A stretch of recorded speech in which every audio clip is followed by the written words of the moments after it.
হাদিসের মধ্যে স্পষ্টভাবে পাওয়া যায় না।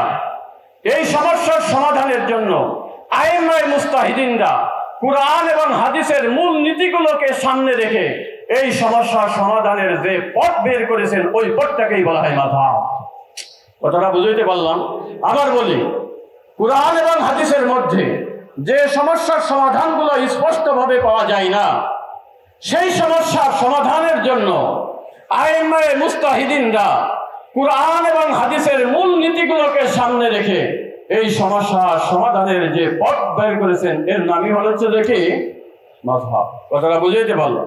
বলতে পারেন যে কুরআন মানবো, হাদিস মানবো, হাদিসের মধ্যে এটা আছে। আরে বিদায় ভাষণের মধ্যে আল্লাহ নবী কুরআন হাদিস মানতে বলেছেন নাকি? বিদায় হজের মধ্যে আল্লাহ নবী কি বলেছেন? আমি বলি, তর্জমাটা করার সময় নাই, খুবই সময় কম। বিদায় হজের ভাষণটা খেয়াল করে শোনেন। ইন্না দিমাআকুম ওয়া আমওয়ালাকুম হারামুন আলাইকুম কাহুরমাতি ইয়াউমিকুম হাযা ফি বালাদিকুম হাযা ফি শাহরিকুম হাযা আলা কুল্লু শাইইন মিন আমরিল জাহিলিয়াতি তাহতা কদামাইয়া মাওযুন ওয়া দিমাউল জাহিলিয়াতি মাওযুআতুন ওয়া আউয়ালু দামিন আযাউ মিন দিমাইনা দাম ইবনে রবিয়াত ইবনে হারিস ওয়া রিবাল জাহিলিয়াতি মাওযুন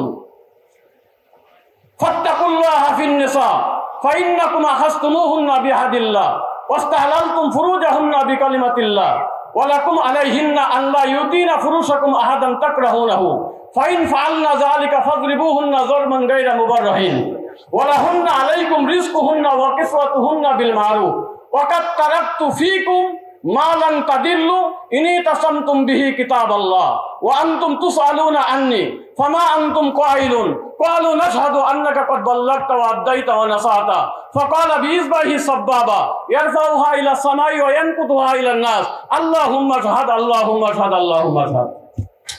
আমার পুরো বিদায় ভাষণের তর্জমা করার সময় নেই, প্রয়োজন না। আমি বলতে চাই বিদায় হজের ভাষণে আল্লাহ নবী কি বললেন? ওয়াকাদ তারাকতু ফীকুম মা লান তাদিল্লু ইনি তাসামতুম বিহি কিতাবাল্লাহ। তোমরা কুরআনকে মজবুত করে ধরো। কই, এখানে তো হাদিসের কথা নবী বলেনি। বিদায় ভাষণে নবী কি কোনটাকে মজবুত করে ধরতে বলেছেন? আরেকটা হাদিস পড়ে আমি শোনেন, দেখেন আল্লাহ নবী কি বলেছেন।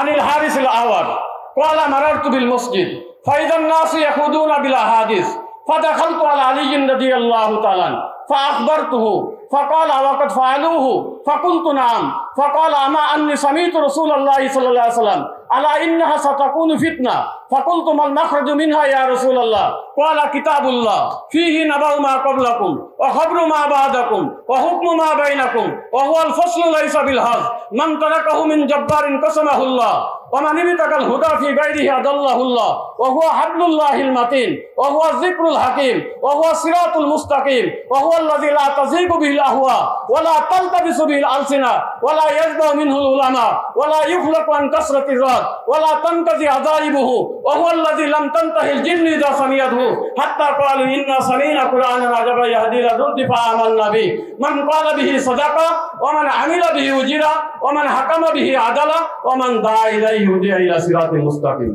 এটা মিশকাতের ভিতর দেখবেন তিরমিজির হাওলায়। আমি এই হাদিসের মধ্যে বলতে চাই ওয়ামানিবি তাকাল হুদা ফি গায়রিহি আদাল্লাহুল্লাহ। আল্লাহ নবী বলেন কোরআন ছাড়া হিদায়াত যদি অন্য কোথায় তালাশ যদি কেউ করতে চায় আল্লাহ তারে গুমরাহ করে দেবেন। তাই তো বোঝা যায় যে হাদিসের মধ্যে হিদায়াত তালাশ করা যাবে না। কথাটা বুঝে আসছে কথাটা?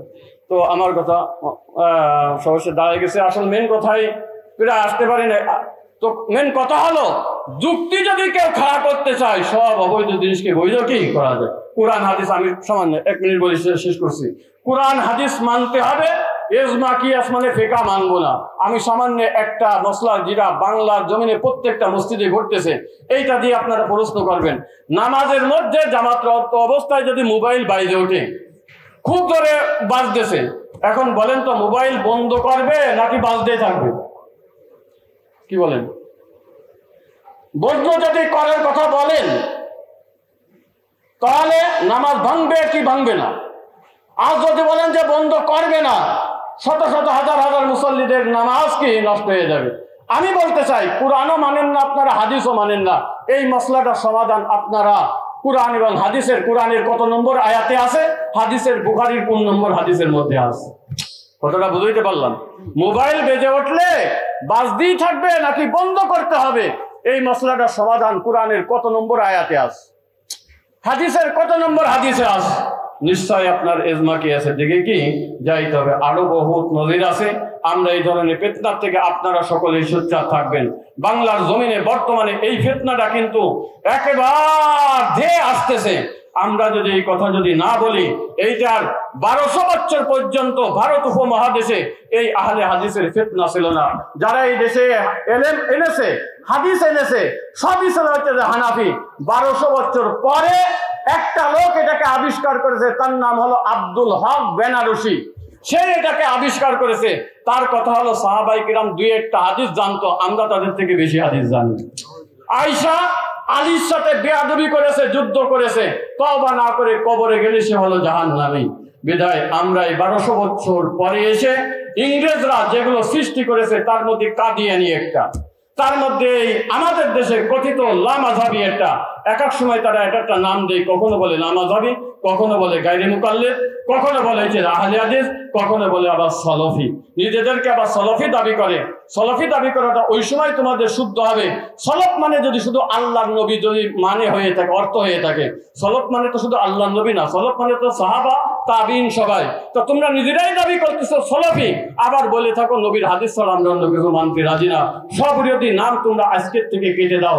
আল্লাহ পাক এই ফিতনা থেকে আমাদেরকে সকলকে হেফাজত থাকার তৌফিক দান করুন। ওয়া আখিরু দাওয়ানা আলহামদুলিল্লাহি রাব্বিল আলামিন।